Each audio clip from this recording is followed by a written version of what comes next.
안녕하세요. 전 37살 직장인입니다. 현재 5살 된 딸과 전업주부인 아내, 이렇게 셋이 살고 있습니다. 문제의 그날은 출장이 있어서 아내와 5살 딸 지아에게 아침에 출근하며 인사를 하고 집을 나왔습니다. 지금 결혼 6년 차인 저와 아내는 대학 시절 동창인데요. 동창회에서 처음 만나 제가 아내에게 고백한 후 연애를 시작했습니다. 맞벌이를 하지 않는 아내가 집에서 내조를 잘해주기에 저는 바깥에서 더욱 열심히 일을 하며 지낼 수 있었지만 아무래도 경제적인 부담이 없는 것은 아니었습니다. 그래도 결혼 6년 차 직장에서 10년 차가 되면서 현재는 수입도 안정적이고 그 외에도 조금씩 투자하고 있는 주식으로도 보탬이 되고 있습니다. 21평 아파트에 세 가족이 살고 있습니다만 지아가 초등학교 갈 때까지는 더 열심히 모아서 30평 아파트로 가면 어떨까 꿈을 꾸면서 매일매일 오늘도 열심히 일터를 향하고 있습니다. 출장 첫날 일을 마치고 밤 11시가 되어 근처 호텔로 퇴근을 했습니다. 막 씻고 나왔을 때쯤 한 통의 전화가 걸려왔더라고요. 아파트 입주자 대표 회장님으로부터 온 전화였습니다. 제가 지금 아파트 동대표를 맡고 있어서 금요일 밤이고 하니 아파트 앞 치킨집에서 맥주나 한잔 하자고 전화한 게 아닌가 하고 전화를 받았습니다. 전화를 받자마자 다급한 목소리가 들려왔습니다. 지아 아빠, 지금 어디야? 회장님, 이 밤에는 웬일이세요? 지금 사이렌 소리 안 들려? 지금 사동에서 화재 경보 울려서 다들 대피하고 있잖아. 불났어요? 회장님, 일단 끊을게요. 급하게 전화를 끊고 바로 아내에게 전화를 걸었습니다. 애타게 기다렸지만 전화를 받지 않더라고요. 다시 전화를 걸었는데 전원이 꺼져 있다는 음성만 들리더군요. 순간 불안한 예감이 머릿속을 왔다 갔다 해서 저는 바로 옷을 챙겨 입고 나가면서 회장님께 전화를 걸었습니다. 지아 아빠, 지금 대체 어디야, 이 난리통에. 회장님, 지금 출장을 와 있어요. 아내가 전화를 받지 않네요. 혹시 위험하지 않으시면 제발 저희 집 확인 좀 부탁드립니다. 비밀번호는 4424입니다. 아휴, 알았어. 일단 내가 가능한지 올라가 볼게. 전화를 끊고 호텔 앞에 서 있던 택시에 급하게 올라탔습니다. 기사님, 지금 수원으로 최대한 빨리 가주세요. 집에 불이 났다고 연락이 왔어요. 다급한 저의 요청에 기사님은 제가 타고 안전벨트를 매자마자 달리기 시작하셨습니다. 차 안에서 함께 출장을 갔던 부장님에게도 전화해서 상황을 설명하는 순간에도 심장이 너무 뛰어서 입으로 튀어나오는 줄 알았습니다. 부장님은 알겠다고 하시면서 빨리 가보라고 하셨고 상황을 파악하신 택시기사님은 엑셀을 더욱 밟아 달려주셨습니다. 그렇게 평소 승용차로 50분 정도 걸리는 거리인 코엑스에서 수원역까지 정확히 17분 만에 날아왔습니다. 아파트 입구로 들어서자 상황을 파악할 수 있었습니다. 입구에서부터 소방차들이 서 있었고 전 택시기사님에게 5만 원짜리를 건네드리고 바로 문을 열고 저희 집 쪽으로 달려갔습니다. 아파트 현관 쪽으로 가자 대피해서 내려와 있던 사람들끼리 웅성거리며 위쪽을 보고 있었고 불은 진압된 듯 보였고 소방관들이 오가며 남아있을지 모를 것에 대비해 이곳저곳 점검하고 있었습니다. 불이 난 곳은 제가 살고 있는 8층 바로 아래 702호였습니다. 702호 아주머니와 수첩을 들고 있는 소방관이 이야기를 주고받는 것을 보았고 저는 회장님에게 전화를 걸었습니다. 전화를 받은 회장님이 근처에 있어서 바로 찾을 수 있었고 가족들의 안부를 확인하려는 순간 지아 아빠 왔니? 회장님의 손을 잡고 걸어오는데 지아는 머리가 헝클어져 있었고 왼쪽 팔에 붕대를 감고 있었습니다. 놀란 저에게 회장님이 설명을 해주셨습니다. 저와 전화를 끊고 계단으로 저희 집에 올라갔는데 문을 열어보니 아무도 없었다고 합니다. 바깥으로 내려왔더니 소방차에 함께 온 구급차에 지아가 울면서 응급조치를 받고 있었다고 합니다. 사이렌 소리에 계단을 이용해 혼자 바깥으로 나오다가 거의 다 내려왔을 때쯤 사람들과 부딪히면서 넘어져 구급차로 데려갔다고 합니다. 다행이다, 지아야. 이만하길 다행이야.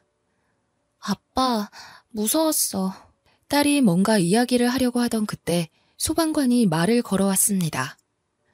801호 안전하게 모두 대피하신 건가요? 저 집에 있던 아내가 보이지 않는데요. 집에 계셨던 건 맞습니까? 이 시간이면 아내도 딸과 함께 집에 있을 시간인데요.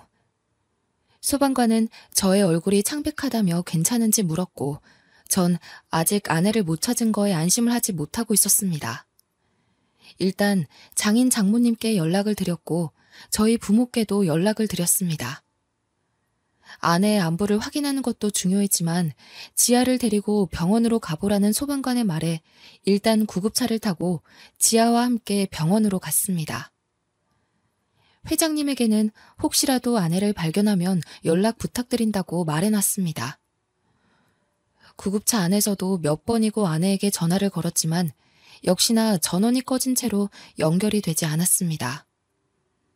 무슨 일이 생긴 건가 안 좋은 생각들이 머릿속을 가득 채우고 있었습니다. 병원에 도착했을 때였습니다. 갑자기 전화벨이 울렸습니다. 아내였죠. 여보세요? 아, 미안. 충전을 안 해서 배터리 나간 줄도 몰랐어. 지금 보니 부재중이 많이 와 있었네? 왜? 무슨 일 있어? 아무 일도 없는 듯이 활기찬 아내 목소리를 들으니 안심이 되었습니다. 하지만 지금 이 상황이 어떻게 돌아가는지 이해가 안 갔습니다. 순간적으로 머릿속이 차갑게 맑아지면서 저는 핸드폰 녹음 버튼을 눌렀습니다. 여보, 지금 어디야? 지금? 당연히 집이지. 갑자기 웬일이야? 지아는 벌써 자. 지금이 몇 시인데 오늘 낮에 신나게 뛰어놀고 아까 10시도 안 돼서 잠들었어. 왜? 목소리 듣고 싶었어? 당신 진짜 집에 있는 거 맞아? 뭐야, 지금 나 시험하는 거야? 이 시간에 내가 가긴 어딜 가? 그러면서 아내는 오히려 저에게 발끈하는 거였습니다. 그런 당신은 요즘 출장이 좀 많아. 진짜 출장 간 거 맞아? 당신 출장 간다고 하고 바람 피우는 거 아니야? 여보, 하루하루 지아 돌보랴 살림하랴 얼마나 정신이 없는데 지금 어디서 나를 의심해? 여보, 내 얘기 좀 들어보라고. 그게 아니라 지금 당신 진짜 집에 있냐고.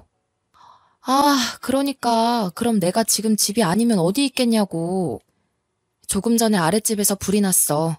아랫집에서 불이 나서 아파트 사람들이 다 대피했었다고. 우리 집으로도 연기가 많이 들어와서 그 흐름이랑 탄 냄새가 진동을 해서 집에 들어갈 수가 없어. 그런데 지금 당신 집에 있다고? 뭐? 진짜 불이 났어? 당황해서 말을 더듬는 아내 뒤에서 작은 목소리로 왜? 무슨 일 있어? 라고 말하는 남자의 목소리가 또렷이 들렸습니다. 지아는 괜찮아? 괜찮냐고.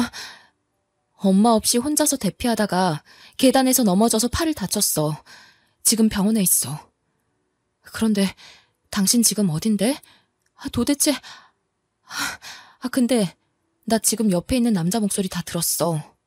지아가 엄마 찾으니까 당장 병원으로 와. 통화를 마친 저는 조금 전에 녹음한 파일을 양가 어른들에게 보냈습니다. 병실에 들어가자 양가 부모님들이 다 오셨습니다. 지아의 표정이 뭔가 불안해 보였습니다. 지아야, 괜찮아. 갑자기 지아가 울면서 화재 경보 소리에 잠에서 깨었는데 엄마가 보이지 않았고 집에는 연기가 차 있었다고 합니다. 무서워서 혼자 문을 열고 바깥으로 나왔고 엘리베이터가 작동이 안 돼서 계단으로 혼자 내려가다가 넘어졌다고 합니다. 그러면서 마치 엄마 허락도 안 받고 움직여서 다친 것 같은 생각이 들었나 봅니다. 엄마한테 혼날 것만 같아서 불안해했던 것 같습니다. 아니야, 지아야, 잘했어. 혼자서 그렇게 해줘서 오히려 아빠가 고마워. 잘했어. 그렇게 지아를 안고 토닥여주던 저는 순간 머리가 어지러지며 그대로 정신을 잃었습니다. 다음 날 눈을 떠보니 병원 침대였습니다. 옆에는 지아와 제 어머니가 계셨습니다. 나 어제는 진짜 놀랐잖아. 얼마나 긴장하고 있었길래 병원에 와서 쓰러져? 그나마 다행이야. 처음 불이 난 걸 전화를 들었을 때부터 집에 왔을 때, 지아를 찾았을 때, 그리고 아내와 함께 있던 남자의 목소리를 들었을 때까지. 충격의 연속에 제가 많이 놀랬나 봐요. 잘 참고 오다가 한순간 긴장이 풀어지면서 기절을 하고 말았던 겁니다. 지아는 다행히 골절은 아니어서 팔에 임시로 했던 깁스는 제거했습니다. 걱정하는 지아에게 미소로 안심시켜 주었습니다만 제 마음속에는 아직 아내의 일이 신경 쓰였습니다. 그때였어요. 병실 문이 열리고 아내가 들어왔습니다. 그리고 지아에게 먼저 인사를 건넸지만 지아는 할머니 품에서 떨어지지 않았고 엄마를 쳐다보지 않았습니다. 아내가 저에게 말했습니다. 어떻게 된 거야? 걱정했잖아. 생각보다 멀쩡해서 다행이야. 어서 일어나서 퇴원하자. 지아야, 엄마랑 아빠랑 할머니랑 맛있는 거 먹으러 가자. 당신 갑자기 어제는 뭐 하자는 거야? 그니까 당신이 출장 거짓말하고 바람 피웠잖아. 뭔 소리야? 난 출장이었다고 회사에 확인해 보던가. 간밤에 아내는 그 남자와 이렇게 거짓말하자고 뻔뻔하게 입을 맞췄나 봅니다. 그러자 아내는 자기는 간밤에 쇼핑을 하러 갔었다고 하면서 말도 안 되는 이야기들을 지어내려고 했었지만 그럴 때마다 결론은 앞뒤가 맞지 않아 난처한 표정을 보였습니다. 특히 장인어른께서는 왜 어제 오지 않고 아침이 되어서야 왔냐면서 아내를 다그치셨고 그럼에도 불구하고 나중에는 요즘 남편 월급이 시원찮아 밤에 알바를 하러 나갔었다며 말을 바꾸더군요. 이 핑계 저 핑계 대는 아내에게 그만하라고 병원이 떠나가도록 큰 소리로 호통치셨습니다. 아버지의 호통에 정신이 번쩍 든 아내는 잘못했다면서 그제서야 용서를 빌더군요. 아내의 불륜 상대는 고등학교 동창으로 동창회에서 만나 연락을 주고받다가 넘지 말아야 할 선을 넘었다고 하더군요. 그 횟수가 늘어나면서 제가 출장 가는 날이 되면 늘 아이를 재우고 몰래 집을 나왔던 겁니다. 그렇게 아이는 내팽겨치고 그 남자와 새벽마다 만남을 이어온 거였죠.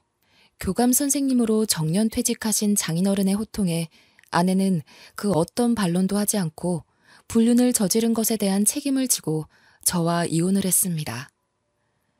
장인어른은 지아 교육을 위해 쓰라며 위자료로 큰 돈을 보내주셨고 그동안 전업주부였던 아내는 이제 다시 일자리를 알아보면서 지아의 양육비를 보내야 하게 되었습니다.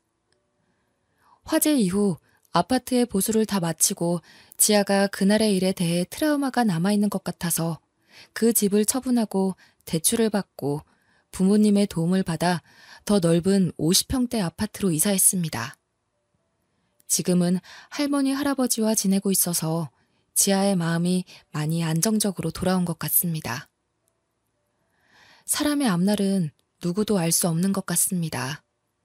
하필 그날 아랫집 아주머니가 빨래를 삶는다고 올려놓고 방에서 드라마 삼매경에 빠졌던 것이 생각보다 큰 불길에 아파트 전체가 대피하는 사태가 발생했고 그로 인해 은밀하게 이어져 왔던 아내의 불륜 행각이 꼬리를 잡히게 되었습니다. 이런 걸 볼 때 사람은 항상 착하게 살아야 하는데 저희 아내는 그렇지 못했죠. 아무도 모른다고 생각하겠지만 하늘은 알고 있다고 생각합니다. 제 이야기는 여기까지입니다. 감사합니다.